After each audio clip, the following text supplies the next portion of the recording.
Sr. Presidente, bem-vindo à Conversa Sem Mais. Vamos procurar fazer aqui um relance sobre aquilo que foi este último mandato, estes 4 anos que estão prestes a acabar, traçar aqui as linhas metras e talvez uma comparação entre o primeiro e o seu segundo mandato, mas antes vamos conhecer o homem por trás do Presidente da Câmara, o autarca mais experiente da região de Setúbal, tem certamente um passado carregado de memórias para poder ilustrar através da jornalista Filomena Ricardo.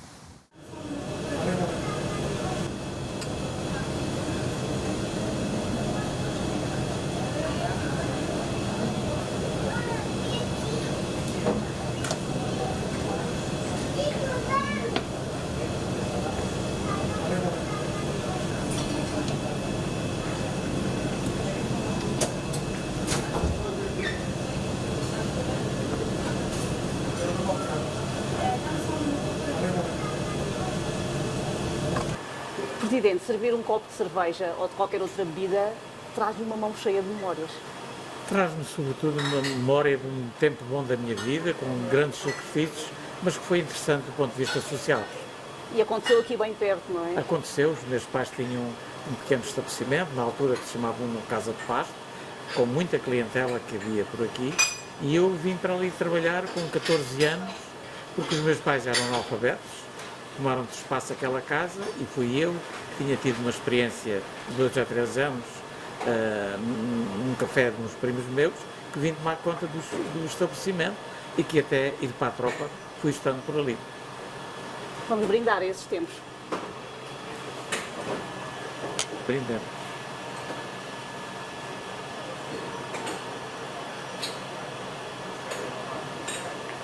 Que boa que está. É inevitável continuarmos a falar de memórias, não é? Porque são muitas, é uma figura pública desta região, deste distrito há muitos anos, é o mais antigo, aliás. O Presidente nasceu em Azinheira de Barros. Exatamente.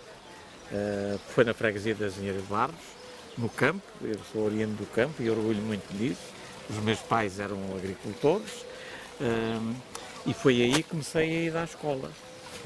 Eu andava todos os dias, numa primeira fase, 6 km para ir à escola.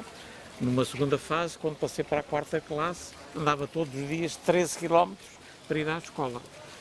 Com esta desvantagem, como eu era do campo, havia alguns meninos na aldeia que tinham fome, e o almocinho que eu levava nesse dia, nesse tempo não se chamava bolinho, mas eu tinha que lhe dar o almoço para eles poderem almoçar, e eu muitas vezes vinha sem almoçar. Mas é interessante e, portanto, gostei muito de viver no campo, por isso adoro o campo. E foi interessante para mim essa vivência de infância. E recordar lá aqui, Presidente, neste jardim recentemente requalificado, nesta Vila Morena, que é uma das meninas dos seus olhos. Sim, este jardim é desde há muitos anos o ex-libris de Grândola. Sofreu algumas alterações e neste mandato, este jardim foi inaugurado, esta remodelação, há menos de um ano, e de facto transformámos completamente este jardim e hoje as pessoas continuam a orgulhar-se do seu jardim.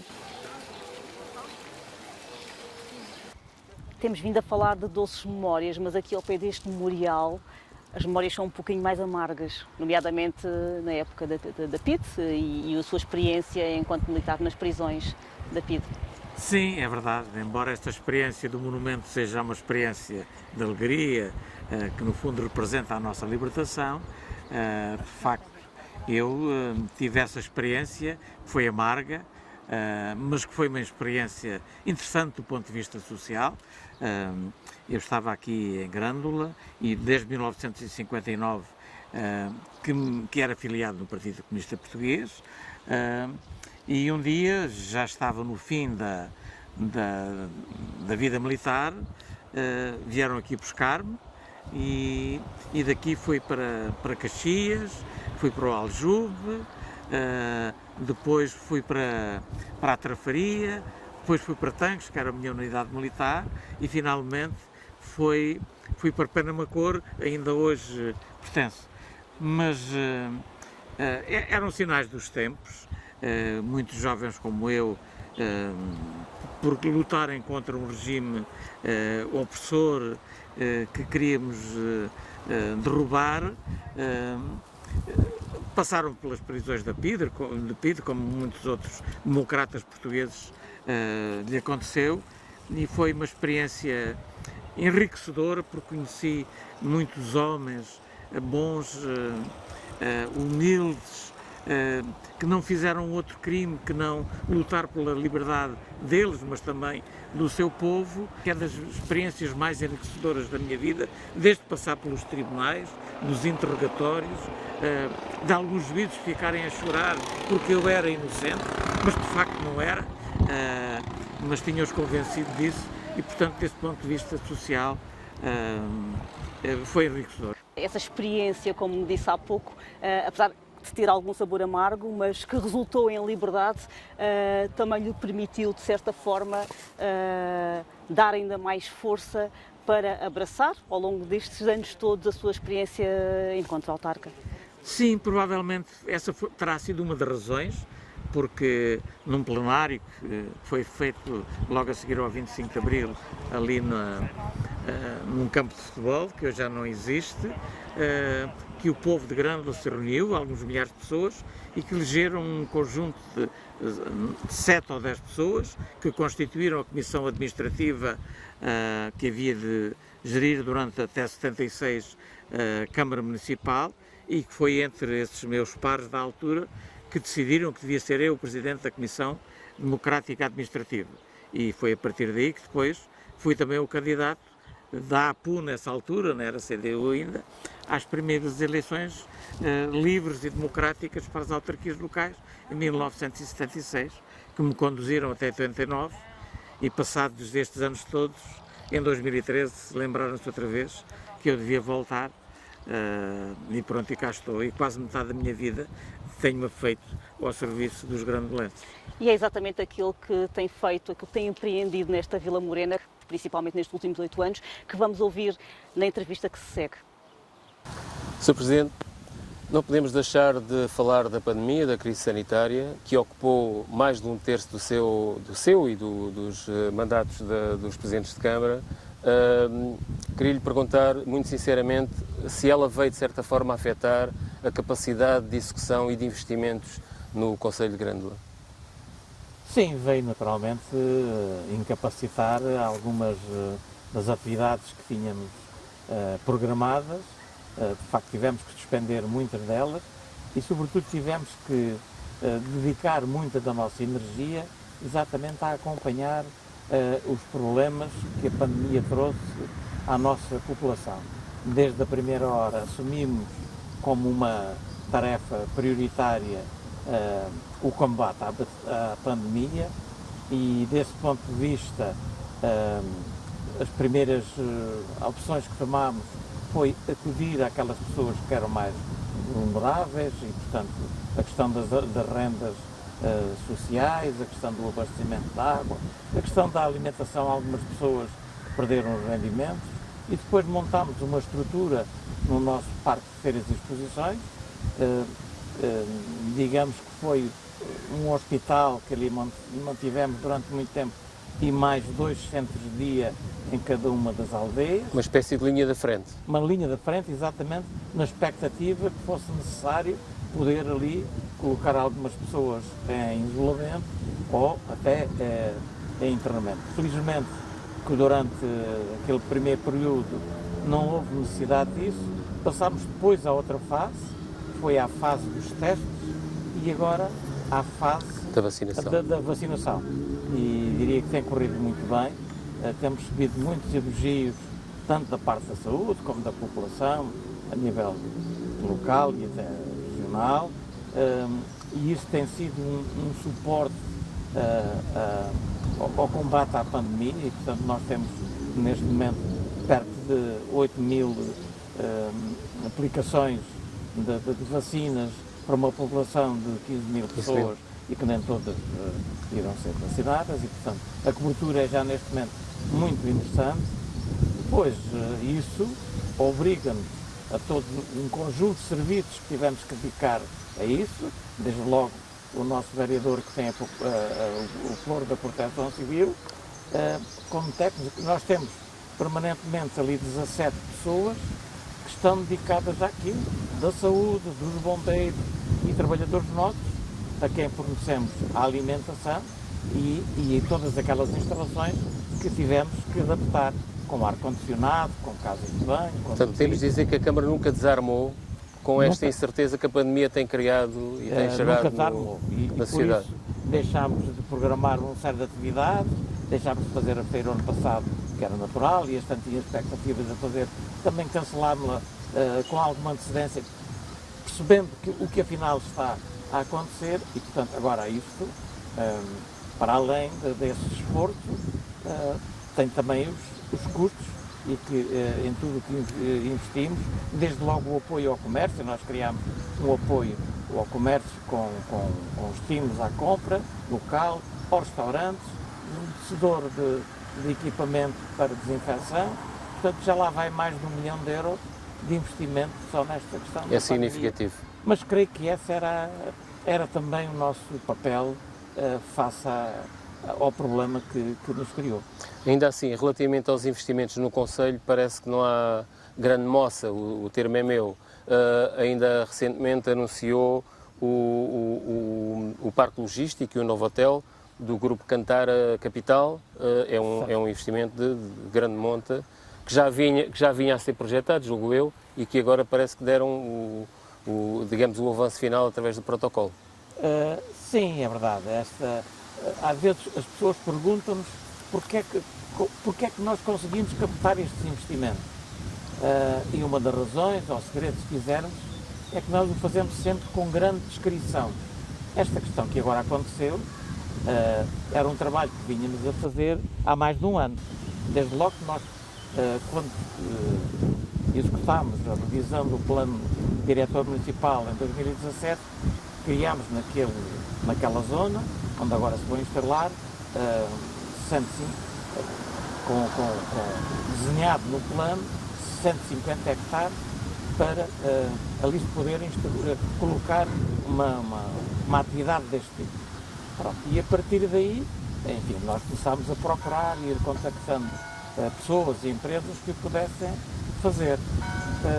Aconteceu que esta empresa, proprietários desta empresa, já tinham feito aqui alguns investimentos, desde logo aqui ao fundo do jardim compraram um quarteirão, compraram outra herdade para fazer também um turismo rural e uma clínica, e numa conversa que fomos tendo, e me fui apercebendo que havia ali condições financeiras e experiência para este tipo de investimento, coloquei-lhe a questão.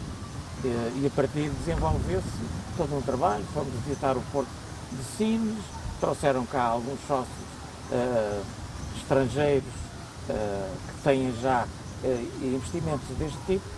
Pronto, e a partir daí estabelecemos as negociações com o proprietário do terreno, que nós não tínhamos conseguido comprar o terreno por o valor que tinha.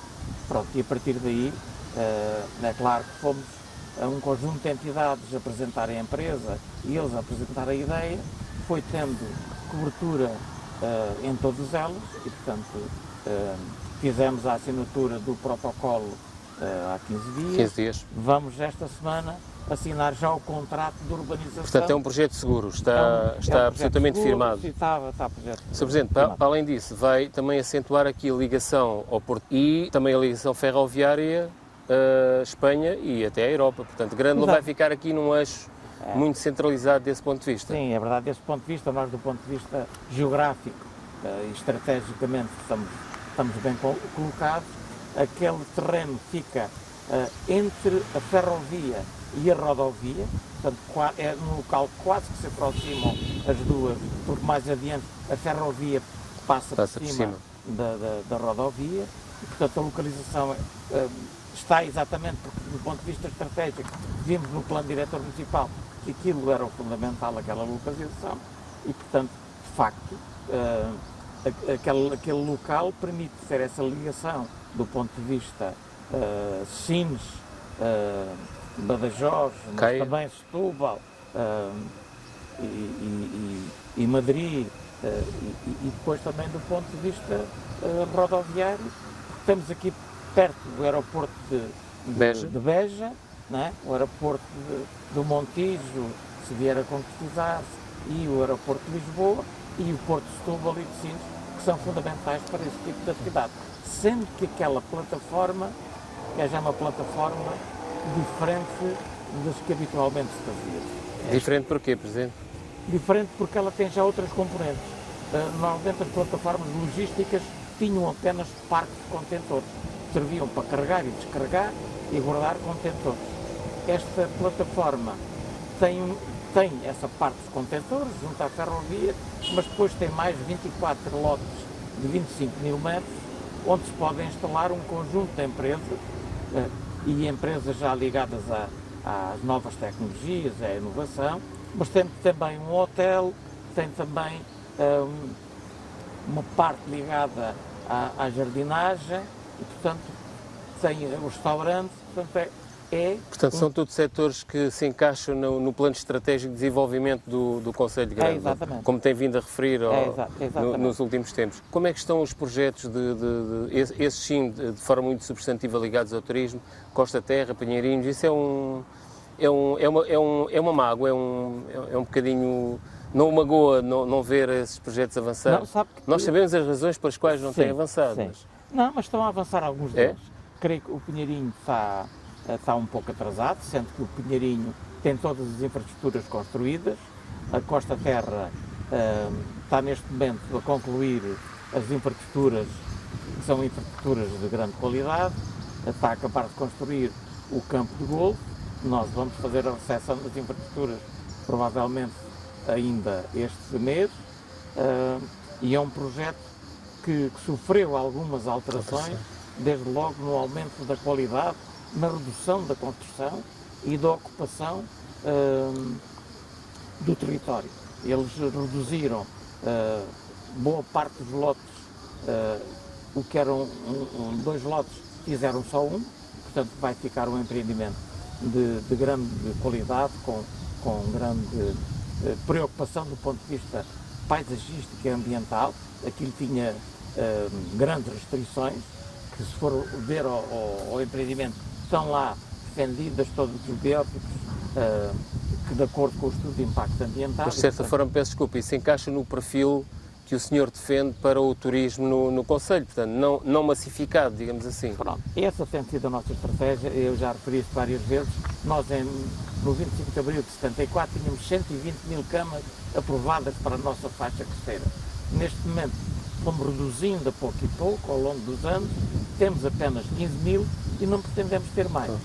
E essa é a grande questão, porque a preocupação a partir de agora é criar aqui alguns equilíbrios, ter um turismo sustentável, que possa não só favorecer a captação de turismo com capacidade de compra, mas que também traga valor acrescentado para a população local. Crie emprego qualificado, bem remunerado, que possam consumir produtos locais, que possam frequentar o nosso comércio e a nossa restauração, e portanto o que nós pretendemos é que o desenvolvimento turístico reverta também a favor da nossa população. E que não tenhamos nunca aqui um Algarve no nosso litoral os alentejano. instrumentos de planeamento que nós temos em Grândola salvaguardam isso. Nunca poderá acontecer aquilo que aconteceu, enfim, em boa parte do Algarve, e aconteceu na faixa costeira espanhola. Portanto, essa questão aqui está defendida. Depois temos mais o Pinheirinho, que começou agora a andar, mas temos também na Península de Troia mais 12 empreendimentos que estão agora também a desenvolver-se, um deles já aprovado, do Grupo Ortega, que reduziu em 80% a ocupação prevista no plano e que eles tinham direito, e agora também outro grupo da 193 que vai desenvolver-se também em Troia. Agora, paralelamente a estes empreendimentos da costa, o que nós temos é um conjunto de turismos rurais de grande qualidade, que estamos a acompanhar com muita atenção, porque ligado a essa tal estratégia de desenvolvimento turístico sustentável, nós estamos com grandes exigências na aprovação de cada um desses projetos. Nomeadamente o alojamento rural, o alojamento local. O alojamento local também, nós temos mais de 400 alojamentos locais, e aí também já fomos retirando licença a alguns daqueles que cumpriam regras que têm que cumprir. Portanto, o que me está a dizer é que vai passar a haver uma certa contenção no crescimento desmesurado do alojamento local. Sim, sim. E aqueles hotéis rurais, enfim, que são quase todos neste momento 4 estrelas, nós estamos a exigir que tenham proteção no ambiente e que do ponto de vista também da proteção, da segurança contra os incêndios, mas depois tenham hectares em cada um deles, que tenham água de qualidade a partir de furos devidamente licenciados, que tenham bons acessos, que tenham recolha de lixo, que a Câmara possa ir recolher, mas tenha acesso e condições para a Câmara poder... Portanto, ao fim e ao cabo é salvaguardar esta marca de qualidade e de excelência que o nosso litoral alentejano tem, e Grândola aqui é fundamental, porque tem o conjunto maior de empreendimentos turísticos. Diz que não vai ser nada isso, porque a questão do ambiente está perfeitamente defendida, e aquilo que estamos a exigir é para cada um destes empreendimentos regras muito minuciosas, apertadas, para que isto não resvale por outra coisa que não vejamos para o nosso. Portanto, há outro cluster que o senhor e o seu executivo têm agarrado, eu diria, com as duas mãos, que é o cluster aeronáutico, com a implantação no Conselho da grande marca Lauac. Esse projeto, agora com a pandemia, refriou um bocadinho. Queria-lhe perguntar exatamente como é que está, porque falávamos na altura de 500 postos de trabalho diretos, julgo que era esse o número, e por outro lado esta notícia boa de que também vai passar a haver um curso de aeronáutica aqui entre Ponte Sor, Setúbal e Grândola. Isto significa que estamos a criar aqui um nicho. Sim, sim. Olha, mas já agora deixa-me dizer que este empreendimento tem exatamente a mesma lógica que teve aquele do Parque Empresarial que agora aconteceu. Tudo isso levou algum tempo e fomos trabalhando com resiliência, com paciência, com responsabilidade e, sobretudo, mantendo em segredo, porque normalmente nós fazemos com as empresas um acordo de confidencialidade. Portanto, durante alguns meses ou um ano, nós não podemos dar conhecimento público que aquilo está a acontecer. O segredo é a alma do negócio, exatamente, neste caso. É para nós e é também para eles. Claro. Precisam contactar a entidade, negociar os terrenos e tudo isso. E, portanto, este da aeronáutica foi acontecer exatamente. Pronto, passou aqui por esta crise.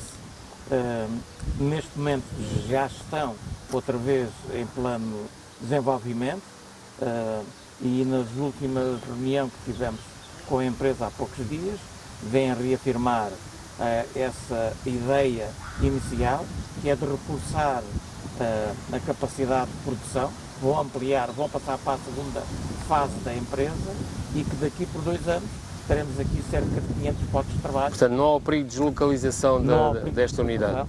Esta empresa, neste momento, é tecnologicamente mais avançada que as outras e que vai começar a produzir peças para algumas outras fábricas que eles têm em França e no Canadá. Um projeto que veio para ficar. O projeto veio para ficar e não deixa de ser uma âncora para aparecimento de outras empresas naquela nossa zona industrial. Estamos agora a desenvolver a terceira fase da zona industrial. De ampliação. De ampliação. Como é que isso está presente já agora? Não, o Tribunal de Contas já aprovou o concurso para a construção das infraestruturas. Enfim, há aqui esta dificuldade agora das empresas porque têm muito trabalho a concorrer. Creio que até nos próximos 3, 4 meses que avançaremos com a primeira fase dessa terceira fase, porque vamos fazê-la em 2 fases. Sr. Presidente, consegue, de forma muito sintética, vislumbrar o seu primeiro mandato deste segundo? Onde é que foi diferente? No primeiro mandato tivemos o problema da Troika, as dificuldades económico-financeiras, foi devastadora também, e agora tivemos a pandemia. Mas, de certa forma, como é que catalogava cada um destes seus mandatos, Sr. Presidente? Sim, eu diria que o primeiro mandato foi, sendo que fizemos muitas coisas, naturalmente, e cumprimos o nosso programa eleitoral, mas preparámos, digamos, o futuro para aquilo que aconteceu neste mandato.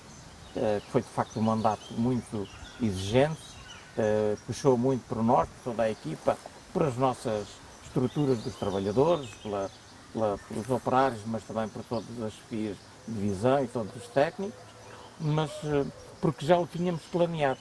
Candidaturas feitas, projetos aprovados, e foi aí que lançámos este conjunto É claro que a situação financeira veio melhorando também e permitiu fazer isso. Nós fomos buscar mais de 15 milhões de euros de financiamento de fundos comunitários, e isso é uma outra estrutura importante que temos tido no município, que é irmos procurando a ajuda de empresas e de técnicos que possam ir fazendo estas candidaturas e projetos que possam ser candidatáveis e, portanto... Se não houver projetos e candidaturas, não se consegue ir buscar os fundos comunitários, portanto, nomeadamente ao Portugal 2020. Aconteceu com muitas obras ao mesmo tempo, o que não tem sido fácil de gerir. O Sr. Presidente tem ideia do grau de execução desses projetos candidatados aos fundos comunitários? Sim, neste momento nós, enfim, temos uns mais atrasados que outros.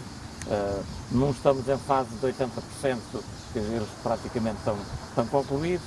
Temos outros a 40%, outros a 50%.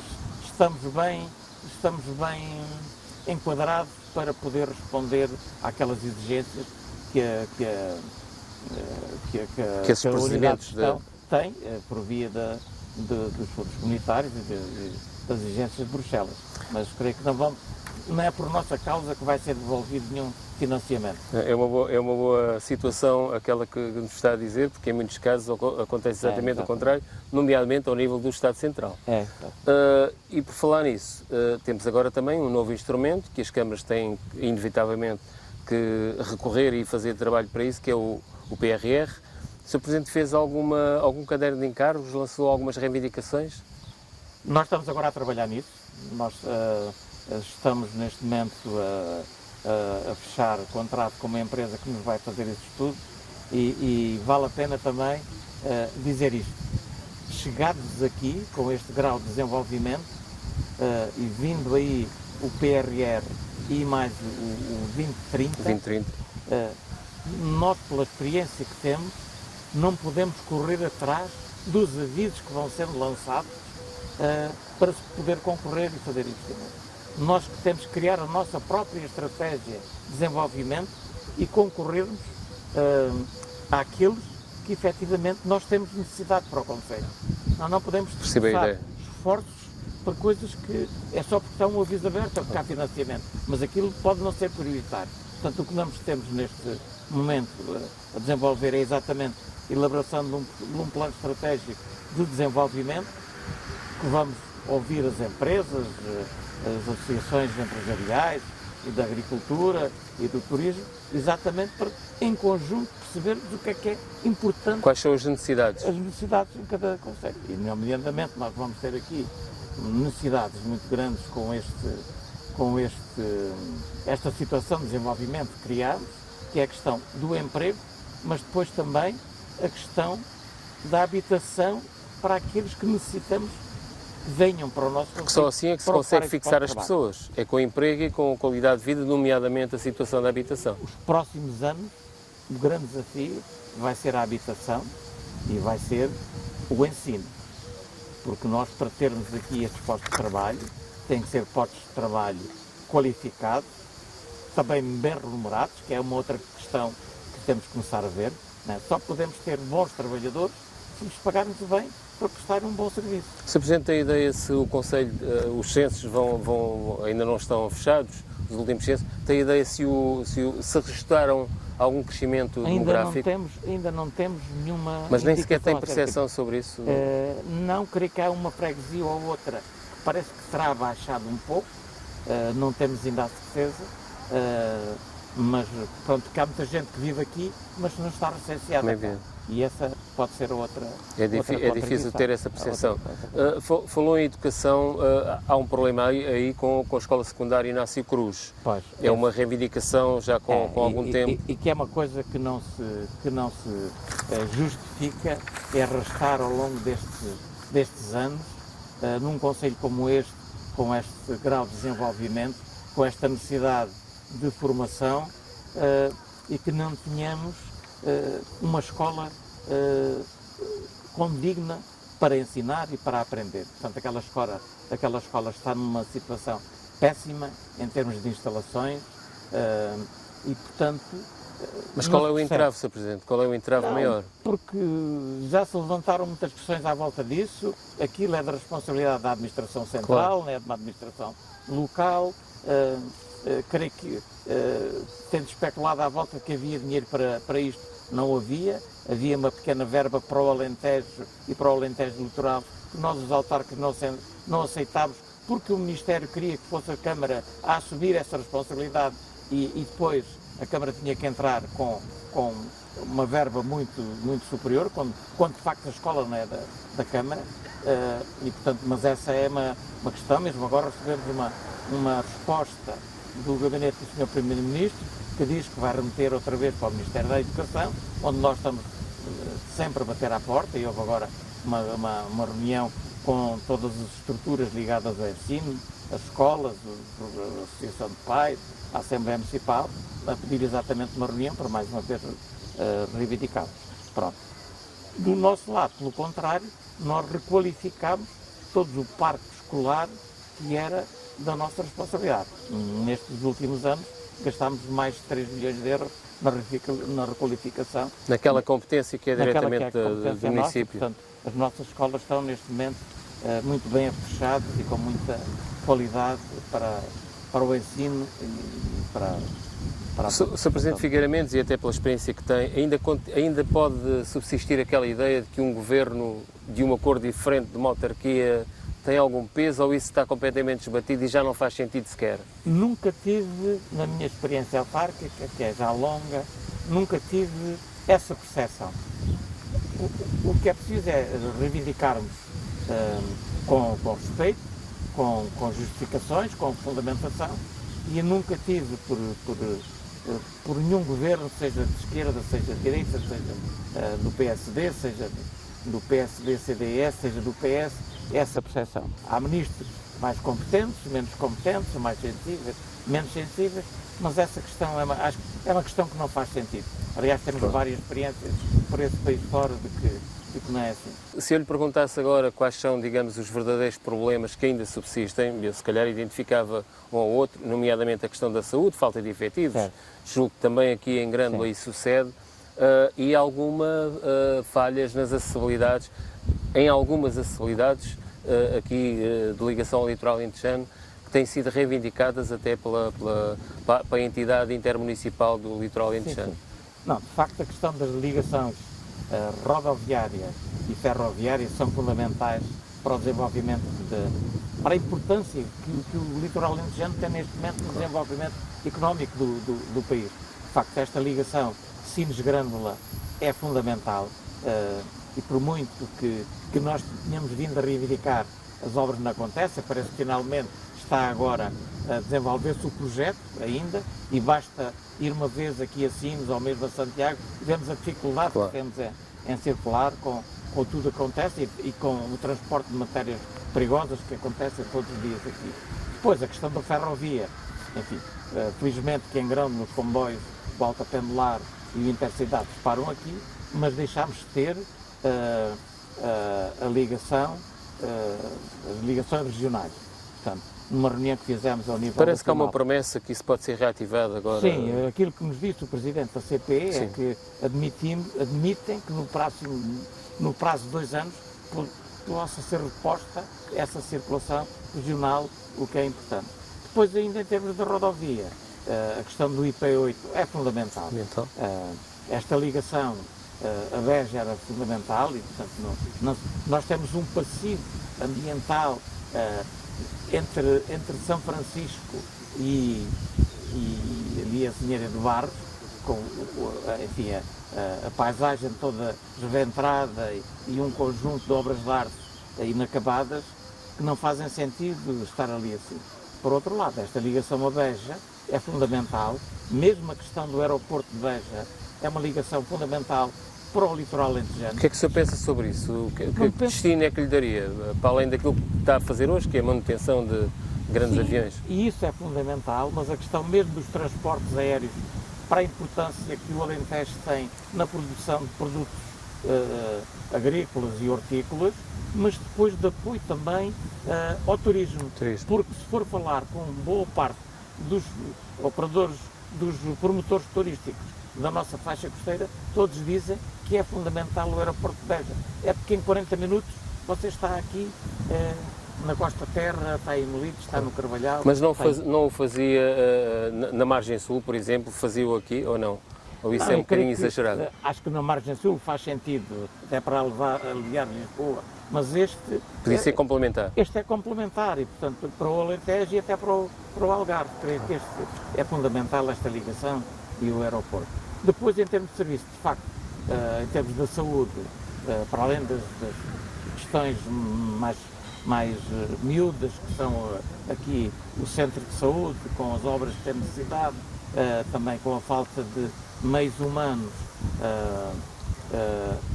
e não poder responder 24 horas por dia, ou pelo menos um período superior àquele que tem em termos das urgências, temos também o grande problema do Hospital do Litoral Alentejano, que é a questão dos meios humanos, não é? Que é uma questão que não faz sentido e que a Administração Central, o Ministério da Economia, o próprio Governo, têm que encontrar forma de criar incentivos para trazer para aqui os médicos.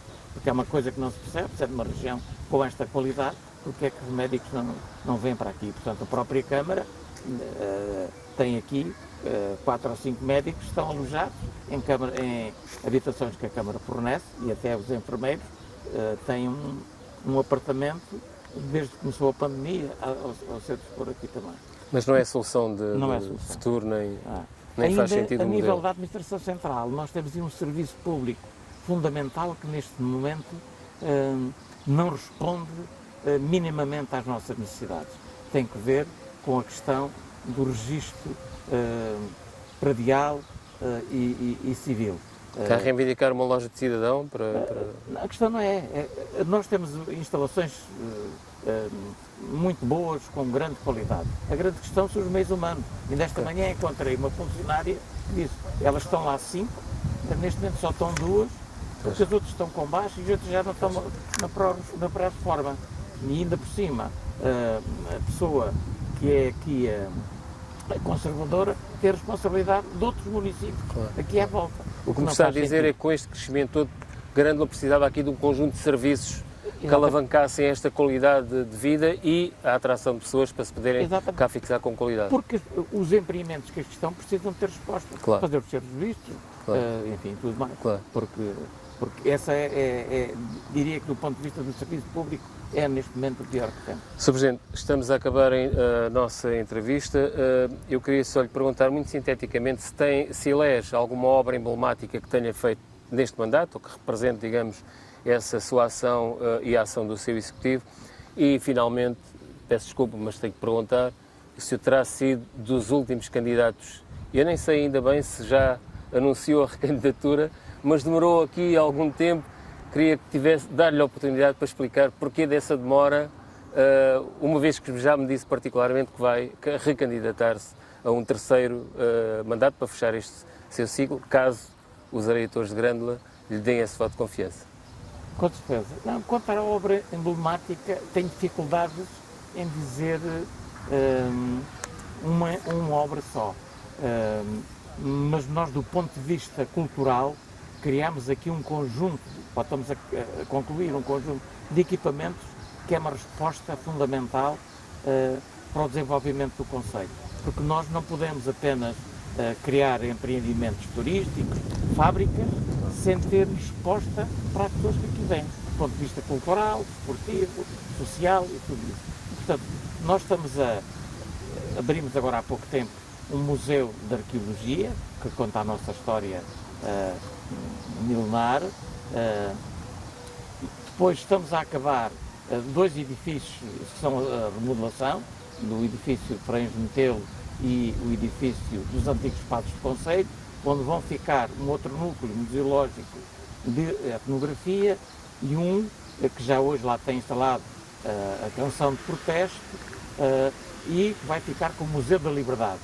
E depois acabamos de concluir também a Biblioteca Municipal, que são de facto, do ponto de vista cultural, um esforço muito grande que fizemos e que temos uma resposta que a nível regional creio que é muito valorizado. Sobre a recandidatura. Como? Sobre a recandidatura.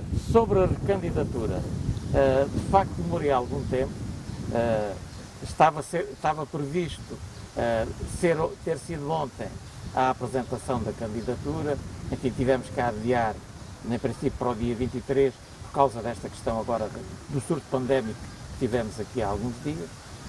E a razão por que demorou foi porque eu também demorei a decidir e, portanto, para mim, este último mandato tinha sido a minha meta em termos de vida autárquica. Mas as solicitações foram tantas, não apenas do meu partido e da CDU, mas também de vários quadrantes da sociedade grandolense. Sentiu-se obrigado a fechar o ciclo? Pois, foi um obrigado voluntário, mas acho que me senti com o dever de fazer, porque vi nas pessoas que sentiam alguma confiança e admiro, as pessoas têm aqui alguma razão. É porque aquilo que fizemos nos últimos 4 anos vai ser um marco, diria eu. Estes 4 anos vai ser um marco na vida do nosso concelho por tudo aquilo que conseguimos fazer nestes 4 anos. E creio que ao olhar para ainda ontem me estava uma pessoa, que por acaso é do PSD, mas estava-me a dizer isso, não é fácil vocês perderem as eleições por causa de tudo aquilo que fizeram agora. E portanto creio que as pessoas viram em nós esta capacidade de realização numa equipa que é coesa, que é já experiente e portanto é em princípio com essa equipa que vamos continuar a ajudar grande. E agora as contas vão estar do lado dos eleitores, no dia 26 Exatamente. de setembro, e agora, é a democracia a funcionar. E essa é a melhor forma de gerirmos, quem vota de 4 em 4 anos é que sabe quem é que deve ir para o poder.